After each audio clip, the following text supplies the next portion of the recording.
चलिए, कैसे हो बच्चों? ठीक से हो? चलिए फिर आपके बीच में लेकर फिर अगला क्लास शुरू करने जा रहे हैं, जहाँ से कल छोड़े थे। हुरूफ तहजी कल बताए थे, और हुरूफ तहजी में आपको बताए थे कि हुरूफ तहजी को कितने हिस्सों में बांटा गया। ठीक है, फिर वहाँ से हम क्लास शुरू करेंगे। आइए, तो सबसे पहले हम मेरी तरफ से आप सबको अस्सलाम वालेकुम व रहमतुल्लाहि व बरकातुहू। आइए हम क्लास को शुरू करें बगैर किसी ताखीर के, चूँकि आगे बात करने से यही होता है कि बच्चे की पढ़ाई में दिक्कत हो जाती है, वक्त थोड़ा सा ज़ाय हो जाता है। तो मैं नहीं चाहता हूँ कि आप लोगों का वक्त जो है ना ज़ाय हो और आप लोगों को डिस्टर्ब हो पढ़ाने में। सिर्फ अपनी बात से आप लोगों को जो है ना प्रभावित करें। और आइए हम सबसे पहले जो है ना हुरूफ तहजी को समझते हैं। कल हम बताए थे हुरूफ तहजी के अंदर 9 हर्फ ऐसा है जिसको अलग कर दें, और अलग करने के बाद वो 9 हर्फ की आदत जो है और खासियत है कि वो 9 हर्फ जो है वह किसी हर्फ से पहले अगर आता है तो दूसरे हर्फ के साथ मिलान उसका नहीं होता है, जो कल हम क्लास में बताए थे। फिर इसलिए बता दे रहे हैं ताकि आपको याद ताज़ा हो जाए। और वो 9 हर्फ अगर किसी हर्फ के अगर बाद होता है तो दूसरा हर्फ उस 9 वाले हर्फ के साथ जो है एक जो है ना ऑटोमेटिक जो है उसके साथ क्या होता है, उसका मिलान हो जाता है। चलिए, आए थे और बताए थे वो 9 हर्फ क्या है, जिसमें बताए थे दाल है, यानी यहाँ से लेकर और ये तमाम हुरूफ है, इसमें से एक अलिफ भी है और एक वाव भी है।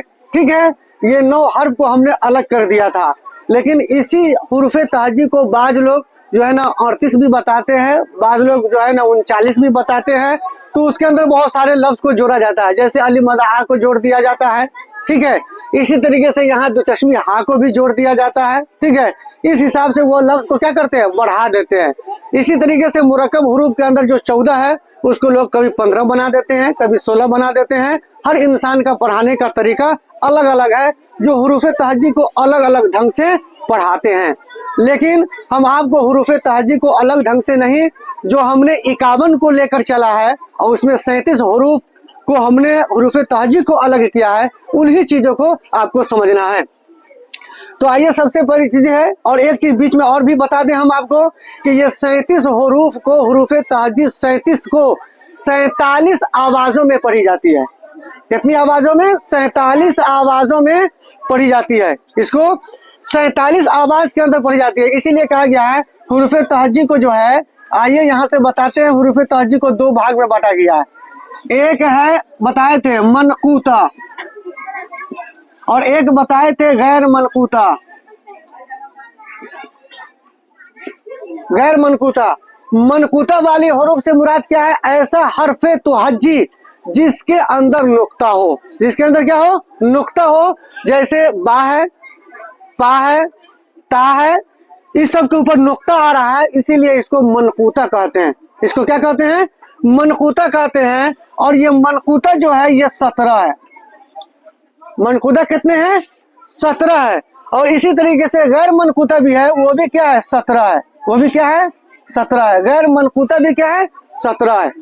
ये दोनों 17 है। ठीक है, अब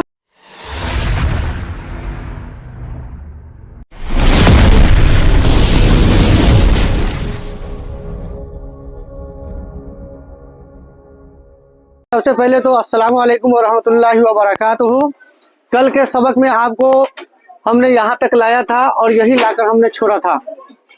कल के सबक में आपको हमने यहीं तक लाकर छोड़ा था हुरूफ तहजी के बारे में। और हुरूफ तहजी के अंदर ये बताया गया था कि ये 9 हर्फ ऐसा है जिस हर्फ को हम अगर किसी हर्फ से अगर पहले लाते हैं तो दूसरे हर्फ के साथ उसका ज्वाइंट नहीं होता है।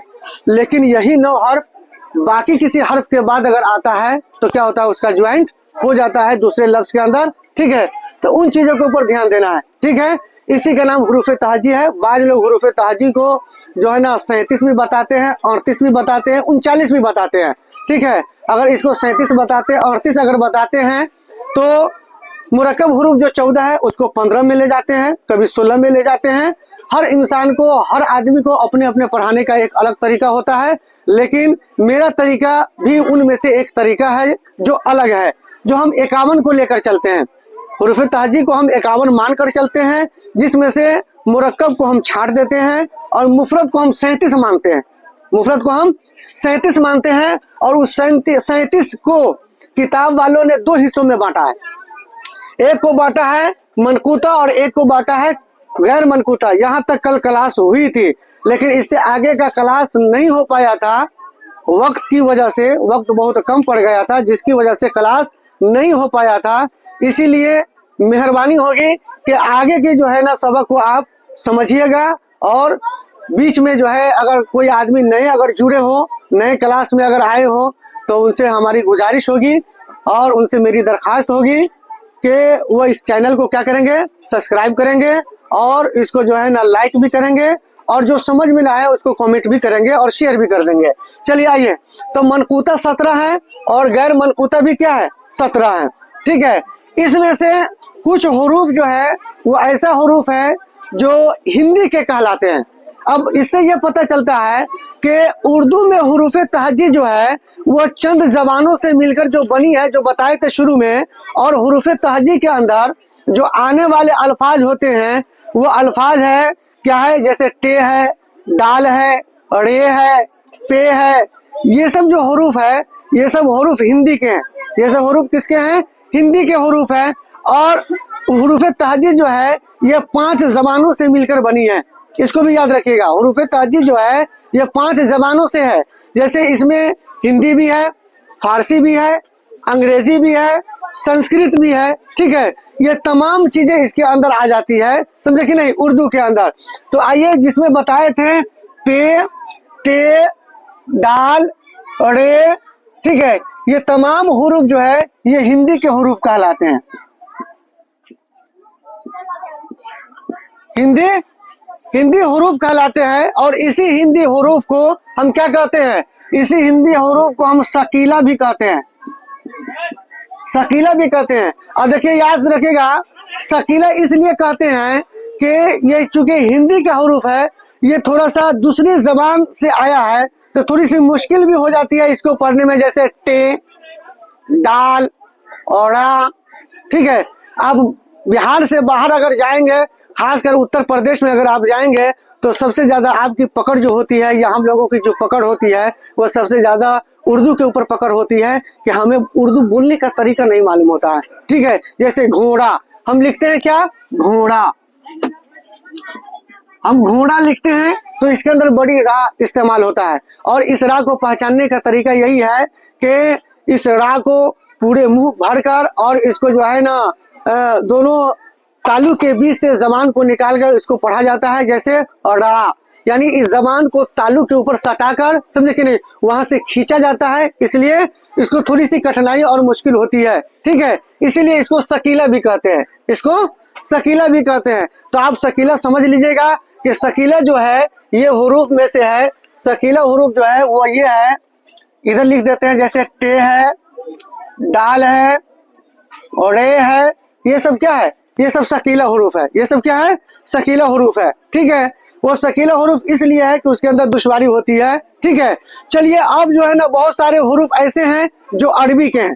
बहुत सारे हुरूफ क्या है इसमें जो अरबी के हैं। जैसे मान के चलिए, अरबी के जो हुरूफ है इसमें खालिस तौर से जा, फा, साद, जाद, हा, ये सब जो है ये सब क्या है, अरबी के हुरूफ है, जो खास तौर से हुरूफ तहज्जी के अंदर क्या होते हैं, इस्तेमाल होते हैं। हुरूफ तहज्जी के अंदर क्या होते हैं, इस्तेमाल उसको किया जाता है। और इसलिए इस्तेमाल किया जाता है ताकि ये उर्दू के अंदर एक खूबसूरती पैदा करती है, उर्दू जबान की एक खूबसूरती पैदा करती है। और हुरूफ तहज्जी को लिखने और पढ़ने में क्या करता है, एक खूबसूरत बनाता है। ठीक है, आप आएंगे तो आपको हम बताएंगे कि कौन हुरूफे क्या है, समझे कि नहीं, जो हुरूफे किस चीज में नहीं पाई जाती है। जैसे बहुत सारे हुरूफ ऐसे हैं उर्दू के जो आवाजें हिंदी में नहीं है, लेकिन जबकि वो अरबी और फारसी में पाई जाती है। हिंदी की आवाज तो नहीं है, लेकिन अरबी और फारसी में क्या होती है, पाई जाती है। ऐसे हुरूफ है जैसे जा, फा। ठीक है, इस तरीके से है, जैसे खा, ये भी हुरूफ उसको है, उसमें लाया जाता है। इसी तरीके से ये गैन, ये सब जो हुरूफ है, ये सब जो हुरूफ अभी हमने जो लिखा है, ये आवाजें हिंदी में नहीं है। ये आवाजें कहाँ है, हिंदी में नहीं है, लेकिन अरबी में क्या होती है और फारसी में ये पाई जाती है। क्या होती है, फारसी में, अरबी और फारसी में क्या होती है, ये हुरूफ पाई जाती है और इस्तेमाल किया जाता है, लोग इससे लिखते हैं। तो ये हुरूफ़े तहजी के आकार हैं, जिसको हुरूफ़े तहजी को हम दो हिसाब से हम समझ सकते हैं कि एक मनकूता और एक गैर मनकूता। ठीक है, इसमें आइए जो अहम चीज है वो ये है, वाव है, उसके बाद में या है, ठीक है, उसके बाद में जो है ना आप आइए ये नून है, ठीक है। इन सबको अलग अलग तरीकों से बयान किया गया है, जिसको हम बताएंगे। चलिए हुरूफ़े तहजी आप लोगों को मेरे ख्याल से लगता है कि समझ में आ गया होगा।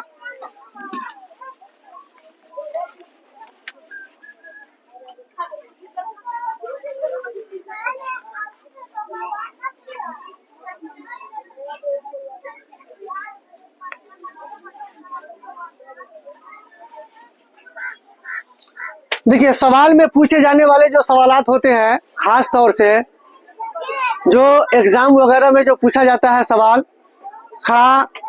वो पंचमा से ले लीजिए आप तो बीएड तक उर्दू के जो खास तौर से सवालात जो कवायद के पूछे जाते हैं, वो बेसिक चीज पूछे जाते हैं, जो बेसिक चीज हम आपको बता रहे हैं। ठीक है, कभी कभी पूछ दिया जाता है कि हुरूफ़े तहजी कितने हैं, कभी कभी पूछ दिया जाता है कि हुरूफ़े शमसी कितने हैं, कभी कभी पूछ दिया जाता है कि हुरूफ़े कमरी कितने हैं, कभी कभी ये भी पूछ दिया जाता है, समझे कि नहीं, कि वाव की कितनी किस्में हैं, या की कितनी किस्में हैं। तो आइए हम सबसे पहले जो है हम जो शुरू करते हैं, तो सबसे पहले हम शुरू करेंगे हा से। आइए, ये दुचश्मी हा जिसको हम कहते हैं, दुचश्मी हा जिसको कहते हैं, यही हा एक उर्दू में ये हा भी इस्तेमाल होता है। ठीक है, ये अरबी के अंदर ज्यादातर इस्तेमाल होता है। दुचश्मी है जिसको कहा जाता है, दुचश्मी का मतलब होता है कि दो आंख वाला, नहीं, इसका दो आंख है और दोनों आंख से क्या होता है, दिखता है, इसलिए इसको जो है दुचश्मी हा कहते हैं। ठीक है, इसी तरीके से जो है कहा गया है कि अलिफ है, ठीक है, हमजा है, वाव है, या है। इसको याद रखिएगा, समझिए ये अलिफ जो है, ये हमजा की शक्ल है। अलिफ किसकी शक्ल है, हमजा की शक्ल है। ठीक है, इसी तरीके से वाव जो है, ये वाव जो है ना जम्मा की शक्ल है, जम्मा की है। ठीक है, इसी तरीके से या जो है ये कसरा की है, या कसरा की है। इसीलिए कहा जाता है, समझे कि नहीं, कि अलिफ हमजा के शक्ल में जो है ना, पेश वाव की शक्ल में और कसरा या की शक्ल में। ठीक है, तो हमजा के लिए अलिफ आता है और अलिफ के लिए क्या आता है, हमजा आता है। इसी तरीके से वाव के लिए जम्मा आता है और जम्मा के लिए वाव आता है। ठीक है, कसरा के लिए या आता है और या के लिए कसरा आता है, इस्तेमाल होता है। जैसे हम अगर पढ़ते हैं बा के ऊपर जो पेश है, ठीक है, या आप इसको ये लीजिए ते के ऊपर जो पेश है, तो ते को दो तरीके से पढ़ा जाता है, ते को दो तरीके से पढ़ा जाता है। पहले पढ़ने का भी तरीका सीख लीजिए आप साथ साथ। ते को दो तरीके से पढ़ा जाता है, एक होता है मारूफ और एक होता है मजहूल। इसको भी हम लिख देते हैं आपको, ठीक है, ताकि इसको समझते चलिएगा आप लोग। आइए हम सबसे पहले ते को लिखते हैं। ते को दो तरीके से पढ़ा जाता है, एक होता है मारूफ और दूसरा होता है मजहूल। ध्यान दीजिएगा, एक होता है मारूफ, दूसरा होता है मजहूल। मारूफ का मतलब क्या होता है, मजहूल का मतलब क्या होता है। मारूफ का मतलब होता है अरबी के अंदर जो भी किताबें हैं, उन तमाम किताबों को, अरबी के तमाम किताबों को ज्यादातर मारूफ पढ़ा जाता है, पूरा का पूरा मारूफ पढ़ा जाता है। ठीक है, उर्दू के अंदर जो है, उर्दू में आपको उर्दू पढ़ने के लिए ज्यादातर उर्दू में मजहूल इस्तेमाल होता है। ठीक है, मजहूल इस्तेमाल होता है। जैसे मान के चलिए आपको पहले मारूफ और मजहूल का परिभाषा हम बता दें, ठीक है, उसके बाद जो है ना आगे हम चलेंगे। मारूफ कहते हैं अरबी के अंदर किसी भी लफ्ज को पढ़ने के लिए उसके कायदे के हिसाब से हम पढ़ते हैं, ठीक है। और मजहूल पढ़ने के लिए थोड़ा सा कायदा से हम नीचे आ जाते हैं, कायदा से थोड़ा सा नीचे आ जाते हैं। जैसे मारूफ में कोई भी चीज अगर पढ़ी जाती है तो पूरा मुंह भरकर, पूरे मुंह गोल करके पढ़ी जाती है, ठीक है। जबर को जबर की तरह, जेर को जेर की तरह और पेश को पेश की तरह। अब देखिए पढ़ने का दो तरीका है।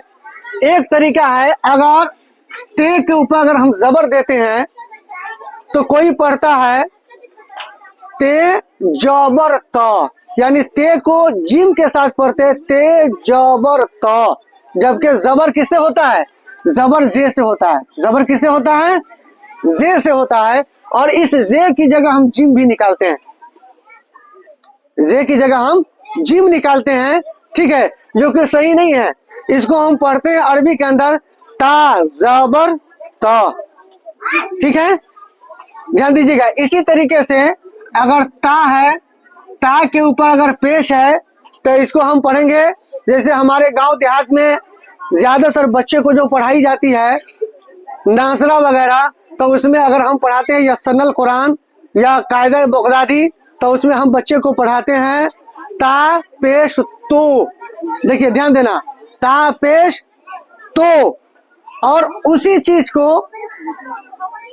अगर हम कायदे से पढ़ाते हैं तो उसको हम पढ़ाते हैं ता पेश तू। देखिए दोनों में फर्क है। ता पेश तू, देखिए पूरा मुंह गोल करके पढ़ा गया, ठीक है, ता पेश तू। और एक होता है ता पेश तो देखिए ध्यान दीजिएगा, अगर उर्दू में इसी को अगर हम लिखते हैं, उर्दू में अगर लिखते हैं हम तो इसको लिखते हैं तो, ठीक है। और इसको हम पढ़ते हैं तू, तो भी पढ़ते हैं, इसको तू भी पढ़ते हैं। नहीं, इसको दो तरीके से हम पढ़ते हैं, एक पढ़ते हैं तू भी और एक पढ़ते हैं तो भी। और तू जब पढ़ेंगे उसके लिए भी वाव इस्तेमाल होगा, और तो पढ़ेंगे उसके लिए भी क्या इस्तेमाल होगा? वाव इस्तेमाल होगा। ध्यान देना, ठीक है। तो ते पढ़े हैं तो देखिए ते आया कि नहीं?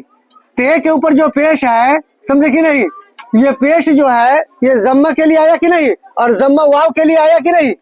पेश जो है ये वाव के लिए आता है कि नहीं। अगर हम ते के ऊपर पेश अगर नहीं देते तो यहाँ वाव को लिखने की जरूरत नहीं होती। मालूम है, ते के ऊपर अगर हमने पेश पढ़ा है, इसीलिए उर्दू के अंदर लिखने की जो जरूरत पैदा हुई है वह वाव पैदा हुई है, जो हम कहते हैं तू कहाँ जा रहा है। देखो तू कहाँ जा रहा है, समझे, तुम क्या करते हो, ये क्या है, तुम्हारी किताब है। तो जिस लफ्ज को जल्दी पढ़ा जाता है उसके अंदर वाव की जरूरत नहीं होती है। पेश को अगर हम जल्दी पढ़ते हैं तो उसको वाव की जरूरत नहीं होती है। अगर पेश को हम थोड़ा सा जो है ना खींच कर अगर पढ़ते हैं तो उसके अंदर वाव की जरूरत पड़ती है। आप इसको हिंदी और इंग्लिश के एतबार से अगर ये समझ लीजिए, हिंदी में एक होता है हिर्सिकार और एक होता है दीर्घिकार, ठीक है। हिर्सिकार ऐसे होता है और दीर्घिकार इधर से होता है ना। तो ये दीर्घिकार है और ये हिर्सिकार है। तो याद रखिएगा, हिर्सिकार के लिए सिर्फ पेश की जरूरत पड़ती है, हिर्सिकार के लिए सिर्फ पेश की जरूरत पड़ती है, जबकि दीर्घिकार के लिए वाव की भी जरूरत पड़ती है। दीर्घिकार के लिए वाव की जरूरत पड़ती है, ठीक है। जैसे अगर हम लिखते हैं खूबी, क्या लिखते हैं? खूबी, ठीक है। तो खूबी में हम बारजुल भी लिखेंगे, और जैसे या यहाँ आया तो बा के जो सबसे लास्ट में ब जो आया है उसमें हम दीर्घिकार लिखेंगे, हिर्सिकार नहीं लिखेंगे। तो इसी तरीके से अंग्रेजी में जो होता है वो दो लफ्ज का इस्तेमाल होता है। जैसे एक के लिए जो होता है इस्तेमाल होता है, समझे कि नहीं, तो यू का इस्तेमाल होता है, ठीक है। और जब हम किसी चीज को मारूफ पढ़ते हैं तो उसके लिए डबल ई का जो है ना डबल ओ का इस्तेमाल होता है, डबल ओ का इस्तेमाल होता है। और इसी तरीके से हिर्सिकार और दीर्घिकार में अगर हम आते हैं तो आई का इस्तेमाल होता है हिर्सिकार के लिए, और डबल ई का जो इस्तेमाल होता है वह दीर्घिकार कार के लिए। ठीक है, तो हम मारूफ को समझ गए और मजहूल को समझ गए। जब मारूफ और मजहूल को जब हम समझ गए तो हमारा सारा हुरूफ तहज्जी जो है, ये 37 के 37 जो हुरूफ तहज्जी है, वो इसी एतबार से हम पढ़ेंगे भी और इसी एतबार से हम इसको समझेंगे भी। ठीक है, बाकी इसके अंदर जो चीजें बाकी रहेगी वो चीजें जो है ना, आप अगर आपको समझ में ना आया हो तो कमेंट में लिखिएगा, हम उसको फिर दोबारा हम क्लास करके बताएंगे। इसलिए कि आप लोग ठान लीजिए कि हमको पढ़ना है, तो मैं भी ठान लूं कि मुझे पढ़ाना है। ये सवाल पैदा ना हो किसी के अंदर कि मैंने क्लास किया मुझे समझ में आई नहीं। आपको समझ कर जाना है, चाहे आप जैसे समझिए, मार से समझिए तब, या बात से समझिए तब, या लात से समझिए तब, है कि नहीं। हर एतबार से आपको समझना है, लेकिन समझने के साथ साथ आप उसको कॉपी के ऊपर भी नोट कीजिएगा, ताकि ये बात हमको समझ में आई और कौन सी बात हमें समझ में नहीं आई। कॉपी पे अगर आप नोट करते हैं तो कल होकर अगर आप आते हैं तो जो चीजें आपने नहीं समझी है उसको समझाया जाएगा। ठीक है, वरना ऐसा समझदार ना बन जाइए, समझे कि नहीं, कि सब कुछ में हाँ, आदमी एक जबान बोलता नहीं है लेकिन 10 किलो का सर हिला देता है। ये बात समझ में आई? तो 10 किलो का सर जो हिला देता है एक, समझे कि नहीं। और उसी में अगर कह दिया जाए कि भाई जो है ना, गाय दूध देती है तो हाँ देती है, बैल भी दूध देता है तो हाँ दूध देता है, समझे कि नहीं। तो मालूम है कि ऐसा बेखबरी न हो जाए कि भैंस और बैल के अंदर फर्क न पता चल सके, समझ रहे कि नहीं। तो पढ़ाई का भी यही है कि एकदम चुस्त चालाक चौबंद के साथ आप क्लास में आइए, नहा धोकर आइए, अतर खुशबू लगाकर आइए, ताकि जो है ना क्लास भी गम गम गम गम करे और आपका पढ़ाई भी क्या हो, गम गम गम गम करे। तो उस चीज में आप कोताही नहीं करेंगे। ठीक है, तो चलिए मारूफ और मजहूल को हमने समझ लिया।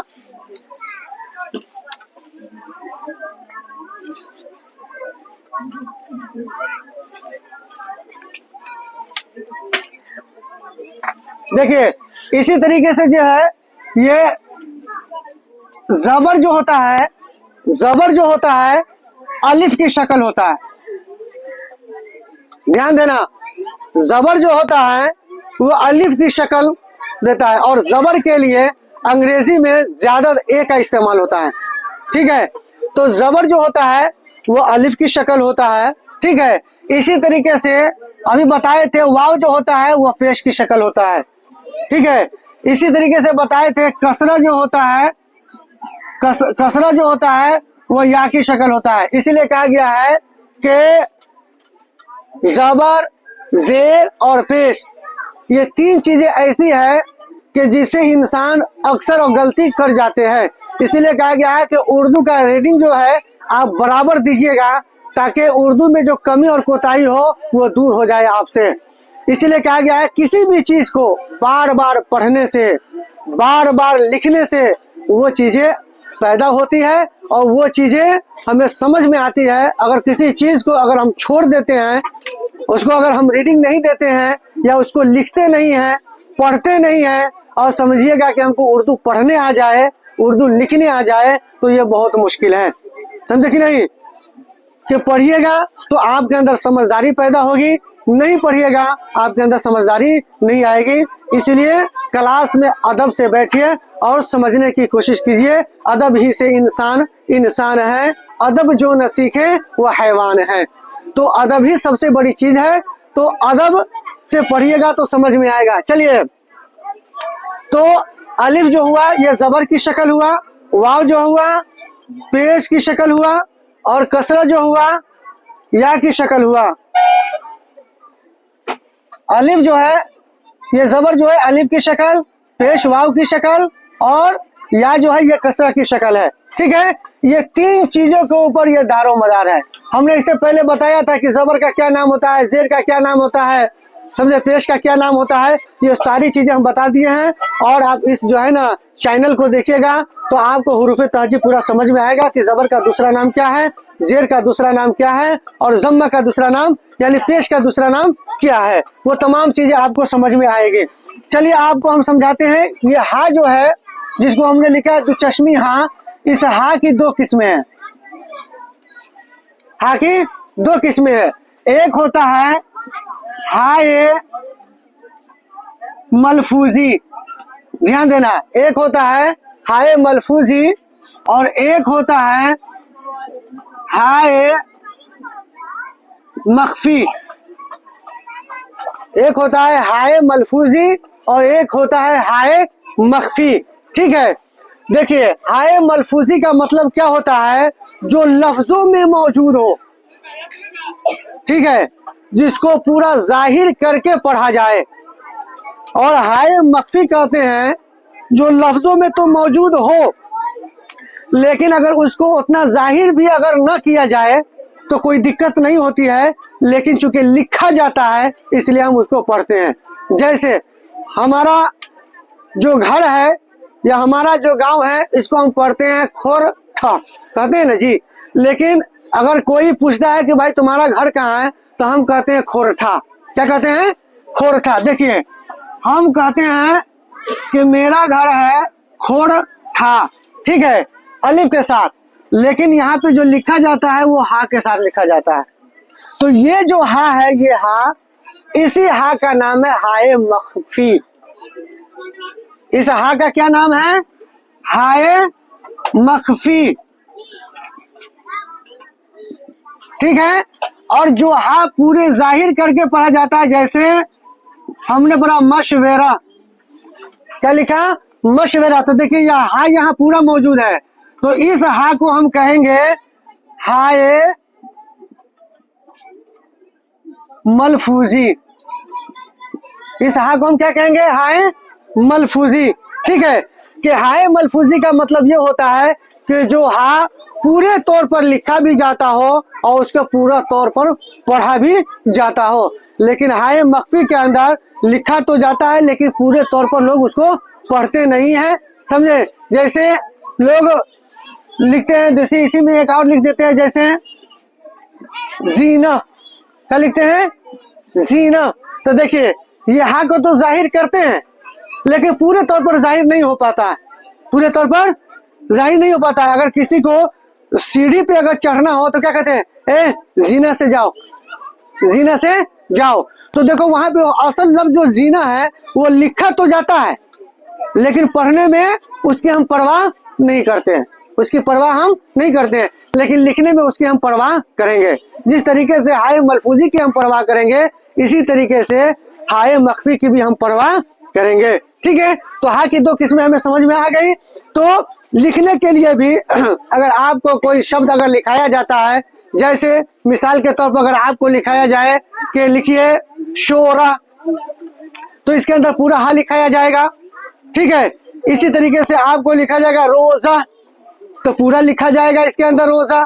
ठीक है, और इसी तरीके से अगर आपको लिखा जाए हाय मख्फी में, अगर आपको लिखा जाए कि लिखिए जीना, ठीक है, उसके बाद में जो है ना जीना लिखे, या कोई भी शब्द अगर लिखते हैं तो उस शब्द के अंदर से हमें यह बात समझ में आती है कि वो हाय मख्फी होता है, जिसको हम जाहिर करके हम पढ़ नहीं पाते हैं, बल्कि उसको जो है ना हम साधारण पढ़ लेते हैं, लेकिन लिखने में चूंकि लिखा जाएगा। तो चलिए हाय मलफूजी और हाय मख्फी को हमने समझ लिया।